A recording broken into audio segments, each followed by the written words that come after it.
क्या एक व्यक्ति को अपनी ही पैतृक जमीन के लिए दर दर भटकना पड़ सकता है?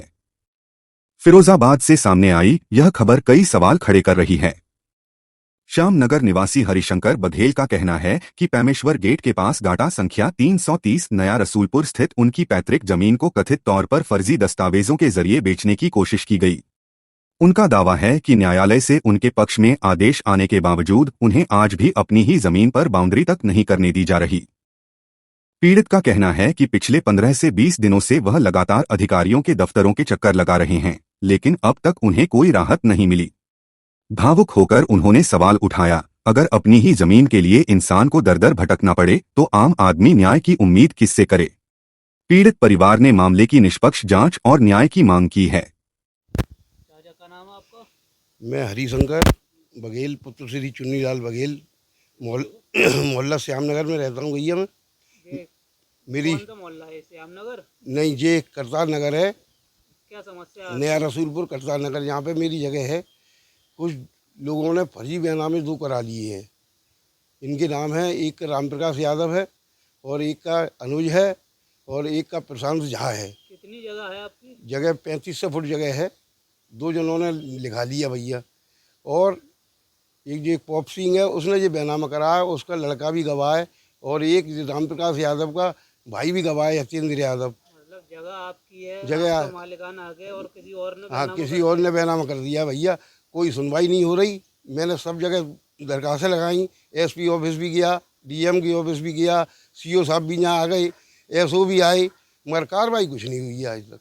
अब आप क्या चाहते हैं? अब ये चाहता हूँ भैया, इनके खिलाफ कठोर कार्रवाई हो, इनको दंड दिया जाए, मुझको न्याय मिले, और क्या मैं चाहते हूँ।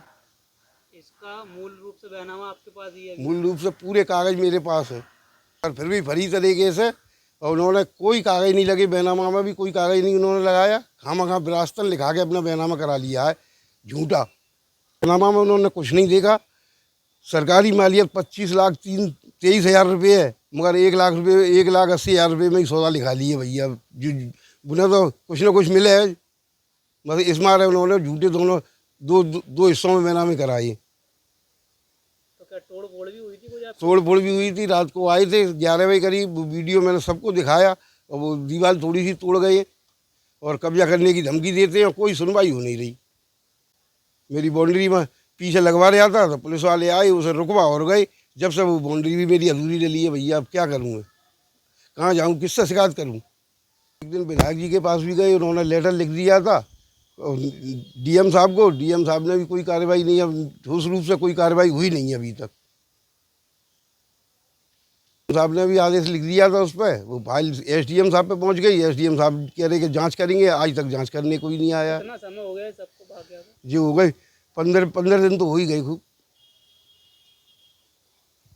मुझे भरोसा भैया इस सरकार में, मुझे उम्मीद थी कि भाई इसमें नहीं होगा, मगर तो ये तो सफासा भी कर रहे, गुंडे पड़ रहे हैं। इन भूमि हामियों के खिलाफ कोई कार्रवाई हो नहीं पा रही है। इससे तो सफाई बढ़ी आई कि लूट रहे थे। तो अब जब भाजपा के शासन में भैया ऐसा होगा कि जमीन दूसरे की घेरी जाए तो क्या फायदा रहेगा इस सरकार से।